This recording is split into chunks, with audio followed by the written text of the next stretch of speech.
This is a rare occasion, so I feel I should take full advantage of it. We have with us tonight two giants, two names that tower over the entire history of the television entertainment. On one hand, we have the gentleman who, for 23 years of Sundays, has brought us the greatest performers in the world, Mr. Ed Sullivan. Thank you.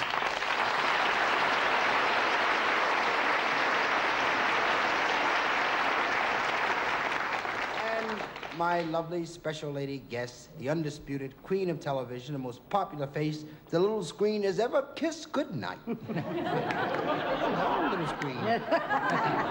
So with both hands full of welcome, I'm proud to present the living room's most familiar friends, Lucy and Ed.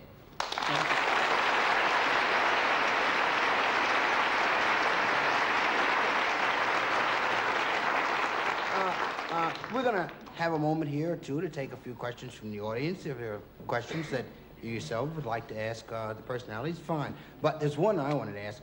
This evening was my first opportunity to be involved in the horse thing. Was this your first time in doing the... It's the first time I've been the front end. Yes. Lucille, I'd like to ask you a question. What would you say is the greatest moment in your stage career and TV career? The greatest moment in my career? Yeah. Oh, Ed. One of them was on your show. Yeah. Yes, it really was. You know, that was a great tribute you gave us many years ago. And I guess the greatest moment in my TV career was the birth of the baby. Yes. Gotta be, you know, it's hard to top it. What about you, Flip? Well, Ed, that is not a difficult question for me to answer at all.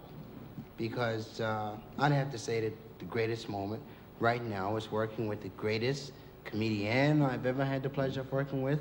There are many female comedians who are very funny, but there are very few, in my opinion, who are funny and retain the qualities of femininity, as does Miss Lucille Ball. Most sincerely.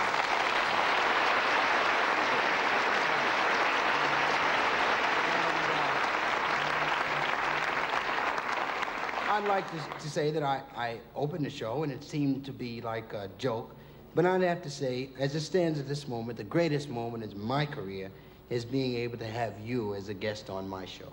Oh, that's very gracious.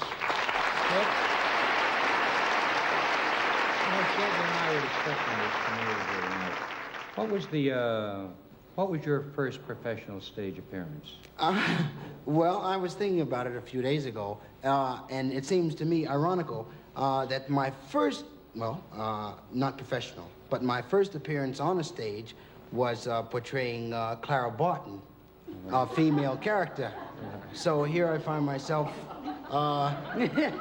27 years later, and my most popular character is once again a female character.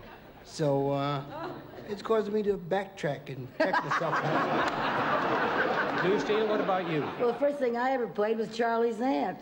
Yeah. In school, you know. Mm-hmm. Professionally? The only thing I ever did professionally was when I came into pictures. Mm-hmm. I never got on the stage in New York. What was it for your first picture? Roman Scandals, Goldwyn picture. Lord, I was a Goldwyn girl. Mm-hmm. A show girl. Well, let's get a few questions. Perhaps there are a few people in the audience who would like Hey, to... there's some hands. Yeah, okay. Leroy? There's old Leroy. I'd like to know where you got the flipples and handshake, though. That little thing? Yeah. Well, I'll tell you. There was a guy I was in the service with. He was a drummer from Chicago. And he was a goofy guy, and we called him Bop Frazier. It was, we called him Bebop Frazier. And that was his little thing. It was more extended than what I do. But I decided, well, I had to cut it down. I couldn't remember all he did. Because Bob Frazier would have you going around for 15 minutes. You know? So I just cut it short, you know. But that's where it came from. Yeah, fine. We got a gentleman on the... Yeah, here's one over here. I'd like to know, do you think Geraldine will ever get a natural? Do I think Gerald... Well, if she takes her wig off, you'll see it.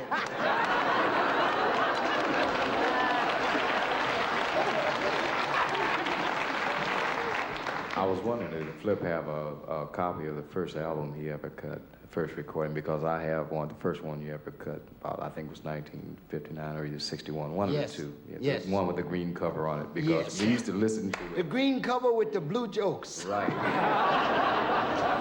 Yes, that's the one. Yeah, I got $500 for that album. I've been trying to buy them all back.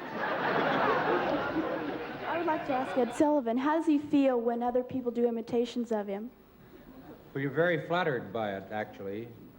You know, I think the first time I saw it, I was a little startled, but it's very, very flattering, and I guess the imitators and the references to our show and to me on other shows have been of tremendous value to us.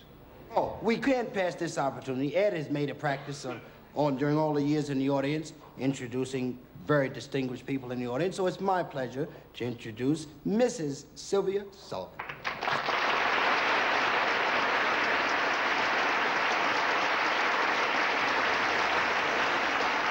Where is Lucille Ball's mother? Here in the audience? Where? Okay, we got to see Lucille Ball's mother. Whee!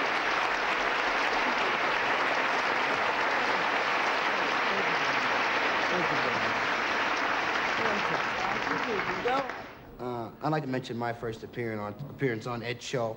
I had first done an appearance on The Tonight Show, and then I received a call from Bob Precht, Ed's son-in-law, and he said that Ed had extended an invitation to me to come over and do the warm-up so that he might see my performance.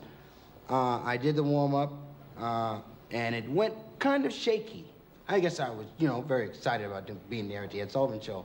But after the show, Ed said, "Great, you got the shot. I liked it." So I guess this comes from after having been around performers so many years, he could see beyond my nervousness.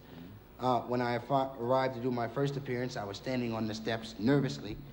And I'm wondering, wow, I'm going to go on in a minute. First time on the Ed Sullivan show. More people are going to be watching than have ever seen me before. And Ed was standing at the foot of the steps. Ed said, "Young man, come here."